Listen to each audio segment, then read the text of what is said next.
हनुमान जी की पूंछ का बल। रामायण के युद्ध में हनुमान जी से परेशान रावण की सेना जब रावण से कहती है कि महाराज, इस हनुमान का क्या करें, इसने सबसे ज्यादा आतंक मचा रखा है।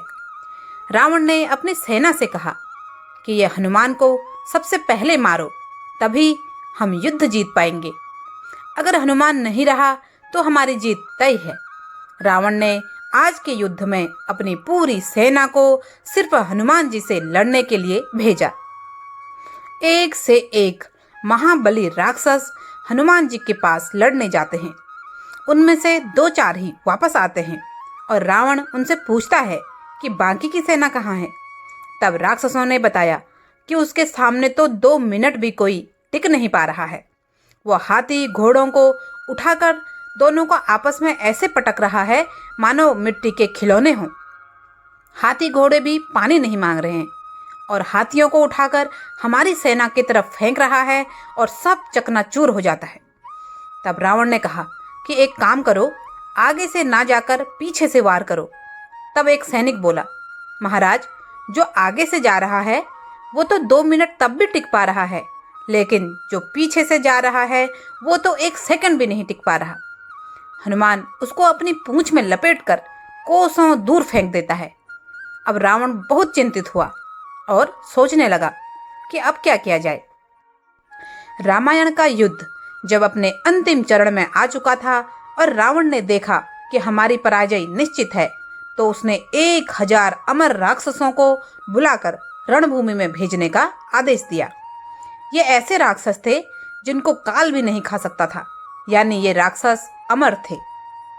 विभीषण के गुप्तचरों से जब यह समाचार प्रभु श्री राम को मिला तो उन्हें चिंता हुई कि हम लोग इनसे कब तक लड़ेंगे। सीता का उद्धार और विभीषण के राजतिलक का वचन पूरा कैसे होगा, क्योंकि युद्ध की समाप्ति असंभव है। श्री राम की इस स्थिति से वानरराज सुग्रीव भी विचलित हो गए कि अब क्या होगा। हम अनंत काल तक युद्ध तो कर सकते हैं, पर इन अमर राक्षसों के जीवित रहते विजय श्री का वरण नहीं हो पाएगा।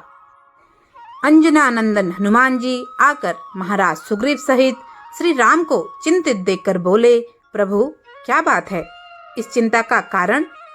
विभीषण जी ने सारी बात बतलाई और कहा, अब विजय असंभव है। पवन पुत्र ने कहा, आप केवल मुझे आज्ञा दीजिए, मैं अकेले ही जाकर रावण की अमर सेना को नष्ट कर दूंगा। कैसे हनुमान, वे तो अमर हैं, और वो भी एक नहीं 1000 हैं। आप उस अमर सेना को नष्ट कैसे करेंगे।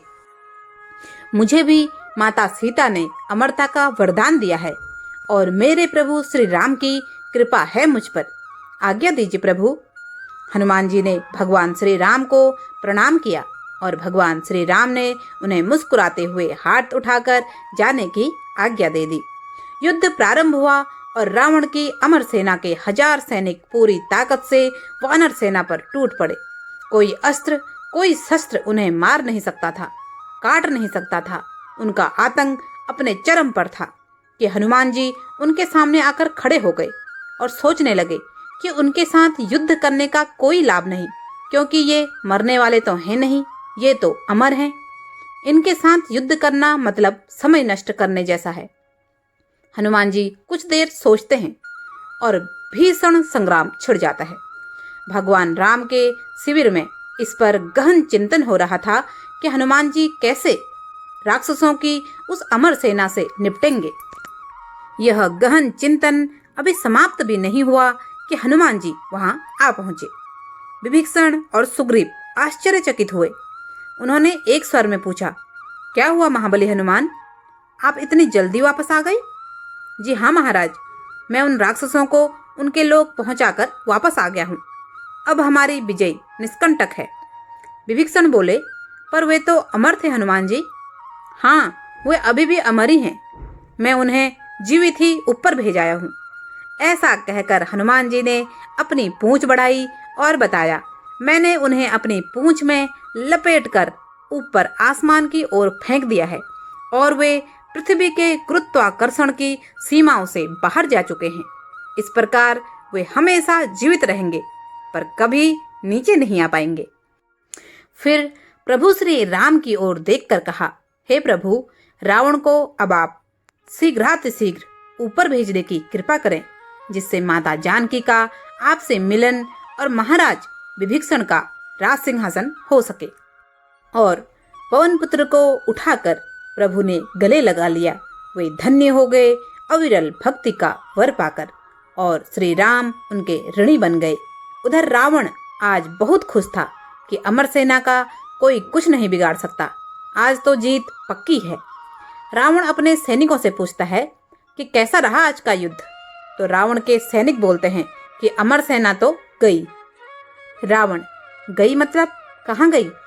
सैनिक, पता नहीं कहाँ गई, बहुत पहले ऊपर जाते हुए तो देखा था, पर अभी तक नीचे नहीं आई। रावण भी हैरान रह गया कि आखिर यह हनुमान है क्या चीज। दोस्तों, हनुमान जी की ताकत का कोई सानिध्य नहीं है। अगर आपको आज की कहानी पसंद आए तो प्लीज वीडियो को एक लाइक जरूर करें। चैनल पर नए हैं तो सब्सक्राइब करें, ज्यादा से ज्यादा लोगों को शेयर करें और कमेंट बॉक्स में जय श्री राम जरूर लिखें। आपका बहुत बहुत धन्यवाद। जय जय श्री राम, जय वीर हनुमान।